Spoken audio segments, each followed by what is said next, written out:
मुजफ्फरपुर पहुंचे बिहार के राज्यपाल राजेंद्र विश्वनाथ अर्लेकर। बता दें कि मुजफ्फरपुर के डॉक्टर जगन्नाथ मिश्र कॉलेज के स्थापना दिवस पर आयोजित कार्यक्रम में शामिल होने पहुंचे महामहिम राज्यपाल। इस दौरान सुरक्षा के पुख्ते इंतजाम देखने को मिला। वहीं डॉक्टर जगन्नाथ मिश्र कॉलेज में इंडोर स्टेडियम का महामहिम ने किया उद्घाटन। बिहार की शिक्षा व्यवस्था को लेकर बोले, आगे सुधार लाने की और भी ज़रूरत है। बिहार की शिक्षा कभी शिक्षा के मंदिर के रूप में विख्यात थी। हम बार बार ब्रिटिश जो लोग हैं उनको दोष देते हैं। मैकॉले की शिक्षा पद्धति जो थी वही हमारे लिए यहाँ कुछ न कुछ कारणीभूत है।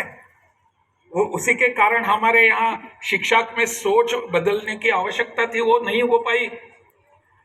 मैकॉले की शिक्षा के द्वारा हमने क्या निर्माण किया? यहाँ हमने सिर्फ यहाँ गुलाम निर्माण किए, स्लेव्स, क्योंकि उनको यही आवश्यकता थी। किसी न किसी प्रकार के यहाँ की शिक्षा लेने के बाद बाहर आने वाले व्यक्ति नौकरी ढूंढने के लिए बाहर जाएगा। नौकरी ढूंढने के लिए हमको नौकरी चाहिए और कुछ नहीं। ये हमारी सोच है, हमारे बच्चों की नहीं। हमारी अभिभावक होने के नाते हम भी यही सोचते हैं ना कि मेरा बच्चा पढ़ने के बाद कहीं अच्छी एक नौकरी ढूंढेगा बस। और वो अच्छी नौकरी होनी चाहिए, उसकी एक अच्छी बीवी होनी चाहिए, पत्नी होनी चाहिए, उसका एक घर होना चाहिए, 4-5 इंपोर्टेड गाड़ियां वहां खड़ी रहनी चाहिए। इतना ही हमारा है लक्ष्य, और कुछ नहीं है। मेरे बच्चों ने नौकरी करके इतना ही करना है। क्या हम इससे बाहर आकर कुछ सोच सकते हैं? हमारी उस शिक्षा पद्धति ने हमको जॉब सीकर बनाया है, नौकरी ढूंढने वाले बनाए हैं। कोई मुंबई में जाता है, कोई पुणे में जाता है, कोई दिल्ली में जाता है, कोई बेंगलोर में जाता है, कोई चेन्नई में जाता है। कुछ महीने पूर्व में मदुराई गया था और मदुराई जाकर वहां मैंने देखा क्या है, अपने बिहार के वहां के विद्यार्थी वहां के कामराज यूनिवर्सिटी में पढ़ रहे हैं। मैंने कहा इतनी दूर आने की आवश्यकता क्या है? लेकिन उन्होंने जो वास्तव हमको बताया उससे मैं बहुत पीड़ित हो गया। और वो वास्तव यही है कि हमारे यहाँ 12वीं के बाद, इंटरमीडिएट के बाद पढ़ने लायक ऐसा वातावरण ही नहीं बना। किसने बनाना चाहिए था? हम सब ने मिलकर बनाने की आवश्यकता थी। बच्चों को दोष देने की जरूरत नहीं है। बच्चे बाहर जाते हैं, पढ़ते नहीं, क्यों दोष देंगे? उनकी जिम्मेदारी हमारे ऊपर होती है, हमारे ऊपर दायित्व होता है। मुझे लगता है इस दिशा में हमको बढ़ने की आवश्यकता है और इसीलिए हमारे सब मिलकर प्रयास हो रहे हैं। मुझे बताया गया कि इस वर्ष हमारा नामांकन भी ज्यादा बढ़ गया, एडमिशन्स बढ़ गए हैं। इसका श्रेय मुझे नहीं चाहिए, उन वहाँ जो विश्वविद्यालय और कॉलेजेस चलाने वाले अपना जो मैनेजमेंट है और वहाँ के अपने अध्यापक हैं, उनके लिए मैं बधाई देता हूँ। उनके लिए नामांकन बढ़ गया है, उन्होंने प्रयास किया। हाँ, मैंने तो उनको डांटा, मैंने जरूर डांटा। राजभवन में बुलाकर सब विश्वविद्यालयों के कुलपतियों को मैं डांटते रहता हूँ। क्या किया मैं, बताइए मुझे। हर महीने मुझे रिपोर्ट आनी चाहिए, हर हफ्ते मुझे ये बात समझनी चाहिए, कहाँ कहाँ कमियां हैं, उसको दूर करेंगे सब मिलकर। लेकिन शिक्षा के बारे में अगर उत्सुक हम नहीं रहेंगे तो हमारी शिक्षा गिरती जाएगी। हम तो इतिहास का नाम लेकर बताते रहते हैं ना, नालंदा विश्वविद्यालय, विक्रमशिला विश्वविद्यालय, सही अर्थ में विश्वविद्यालय थे वो। पूरे विश्व से विद्यार्थी यहाँ पढ़ने के लिए आते थे। ये हमारा इतिहास हो गया। हमारा वर्तमान क्या है? भूतकाल हो गया। आज क्या है हमारी स्थिति? आज हमारे बच्चे यहाँ से बाहर जा रहे हैं। इस अवस्था के लिए कौन दोषी है, कौन जिम्मेदार है? मुझे लगता है हम ही जिम्मेदार हैं और कोई नहीं। अगर हम जिम्मेदार हैं तो हमारा ही दायित्व बनता है इसको सुधारने का। हमारा कार्यक्रम बनना चाहिए इसके लिए। इसलिए पूरे प्रदेश में एक वातावरण बन रहा है, आपके कारण बन रहा है। और मेरा यह प्रयास रहेगा सभी विश्वविद्यालयों में जाकर, हो सकता है तो कॉलेजेस में भी जाकर वहां के लोगों के साथ बैठूंगा, प्रोफेसर्स के साथ बैठूंगा, क्या दिक्कतें हैं मुझे बताइए, और उसको सुधारने का हम सब मिलकर प्रयास करेंगे। मैं अकेला नहीं करूंगा, आप और हम मिलकर इसके लिए प्रयास करेंगे, सब मिलकर करेंगे। हाँ, आवश्यकता है सरकार की तरफ से, वहां नियुक्त ही होना चाहिए, नए प्रोफेसर होने चाहिए। कितने दिनों तक हम अतिथि शिक्षकों के द्वारा काम चलाएंगे? कितने दिनों तक? परमानेंट नियुक्तियां नहीं कर सकते हम? करने की आवश्यकता है। सरकार की भी कुछ समस्या हो सकती है, लेकिन बार बार मैं उनको भी कहता हूं कि इसको आप तरह ठीक कर दीजिए।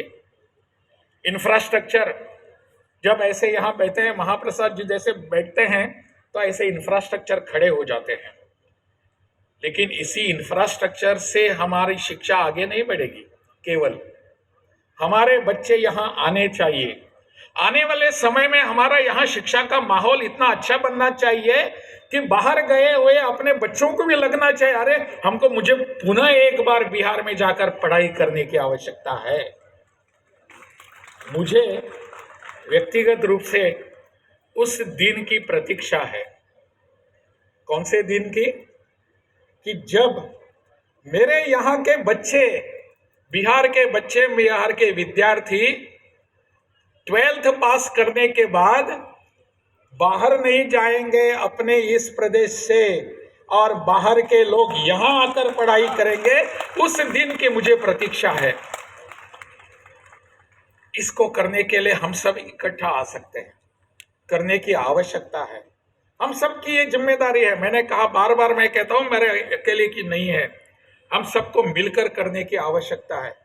शिक्षा हमारे समाज की रीढ़ होती है। शिक्षा अगर हमको नहीं मिलती ठीक ढंग से, तो हमारा पूरा वातावरण बिगड़ जाता है, हमारी सोच बिगड़ सकती है। शिक्षा के कारण हम कुछ कर नहीं पाए इतना सारा। अनेक ऐसे क्षेत्र हैं कि जहां हम कुछ कर नहीं पाए। अभी आने वाले 25 में हम 100 वर्ष पूरा करने वाले हैं। 2047 में क्या करने जाएंगे हम उस समय? 2047 में 2047 में जब हमारा स्वतंत्रता दिवस आएगा 15 अगस्त को, तो हमारा देश कहाँ रहेगा, हमारे बच्चे कहाँ रहेंगे, हमारी युवा पीढ़ी कहाँ रहेगी? मुझे पता नहीं मैं रहूंगा या नहीं उस समय, परंतु हमारा संदेश लेकर बढ़ने वाली यहाँ की युवा पीढ़ी जरूर रहेगी। उन बच्चों के लिए हमने क्या रखा है? उन बच्चों के लिए हम कुछ कर सकते हैं। 2047 में अगर हमारे बच्चे कुछ कर नहीं पाए, तो उनका दोष नहीं रहेगा, वो मेरा दोष रहेगा, वो मेरा दोष रहेगा।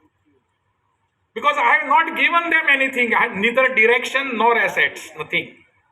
कुछ भी दिया नहीं मेरे बच्चों को मैंने। क्या करना है, हम सबको सोचने की आवश्यकता है। और एक उदाहरण मैं बताकर समाप्त करता हूं मेरी बात। मैं कुछ दिनों के लिए मुंबई में था। मुंबई में वहां एक महाराष्ट्र टाइम्स नाम का मराठी वृत्तपत्र है, अखबार है। उसमें जो एडिटर थे, सब एडिटर, वो मेरे मित्र थे। एक लगभग 10 वर्ष पूर्व की बात है। वो एडिटर मेरे मित्र थे, और एक बार हम बात करते करते उन्होंने मुझे एक किस्सा बताया। किस्सा ऐसा था कि वहाँ मुंबई में उसके पिताजी जो थे, वो बुजुर्ग थे, अभी तो गुजर गए हैं। तो वो बुजुर्ग थे, और वो बता रहे थे अपने बेटे को कि 1942 में जो स्वतंत्रता के लिए आंदोलन हो रहा था, इसमें पूरा देश कैसा जुड़ा हुआ था। पूरा देश, इस देश की सामान्य जनता हो, कोई पढ़ा लिखा हो, अमीर हो या गरीब हो, सबके मन में एक ही भावना थी कि हमारा देश स्वतंत्र होना चाहिए। उस समय आंदोलन का एक नारा था, भारत छोड़ो, क्विट इंडिया। ब्रिटिशर्स को बताया जा रहा था, और मुंबई में बहुत सड़कों पर सब सारी जनता उतर कर आई थी। और मुंबई में उस उतर कर आने के बाद वहां का इतना कोई अपना, किसी ने अपनी शिक्षा छोड़ दी, किसी ने अपना व्यवसाय छोड़ दिया, किसी ने अपनी नौकरी छोड़ दी, किसी ने अपना घर दार छोड़ दिया। सब कुछ छोड़कर इस स्वतंत्रता आंदोलन के इस यज्ञ में अपनी आहुति देने के लिए सब लोग आ गए थे। मेरे मित्र जो हैं, उनके पिताजी ये पूरा वातावरण मेरे मित्र को बता रहे थे पिछले 10 वर्षों में।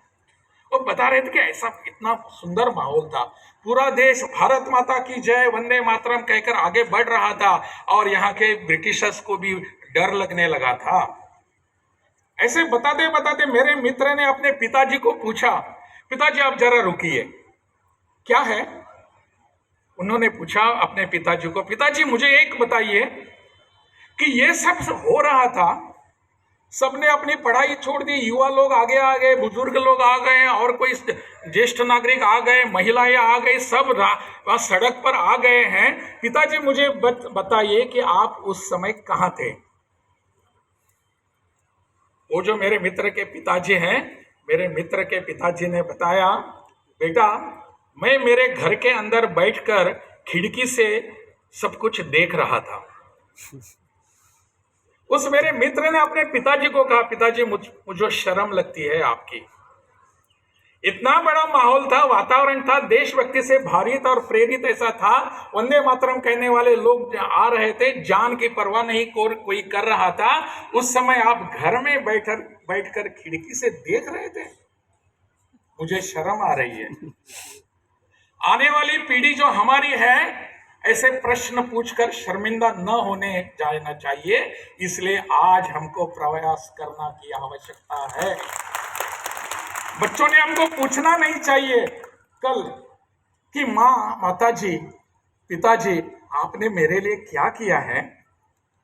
मेरे लिए घर, बंगला, गाड़ी सब कुछ तो दे दिया है, लेकिन मेरे शिक्षा के बारे में आपने कुछ सोचा था उस समय? और उस समय हमको उत्तर देने की हम आवश्यकता है, हाँ बेटा आपके लिए मैंने ये किया था, इस शिक्षा नीति के लिए, इस शिक्षा के लिए मैंने प्रयास किए थे, इसके बदौलत आज आपको अच्छी शिक्षा मिल रही है, इसकी बदौलत आपको बिहार से बाहर जाने की आवश्यकता नहीं पड़ रही है। This is what we are aiming at. मुझे लगता है इस दिशा में अगर हम विचार करेंगे, सोचेंगे, तो आज हम इस पर कुछ संकल्प करके जाएंगे, तय करके जाएंगे। I am the part and parcel of particular this शिक्षा नीति, दिस माहौल और दिस चेंज। मैं वो इसमें, इस दिशा में हम सब प्रयास करेंगे। इतना ही मैं आप सबको कहता हूँ। बहुत बहुत धन्यवाद।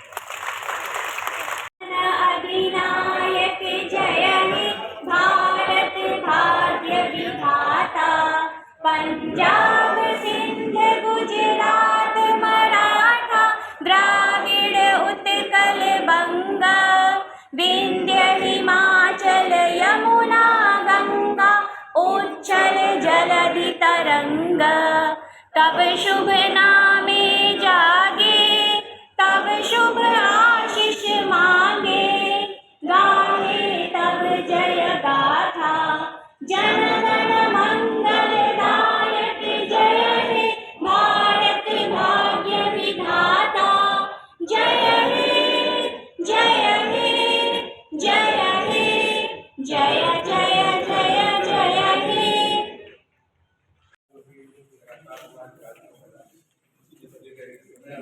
भैया आप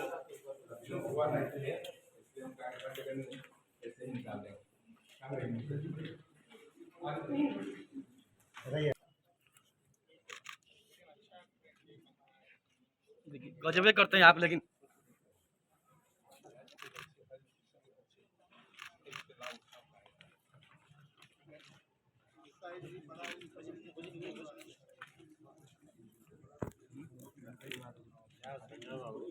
तो गजब कैसे आगे लगा रही सो, यो दो फोटो क्लिक काफी लग रहा है।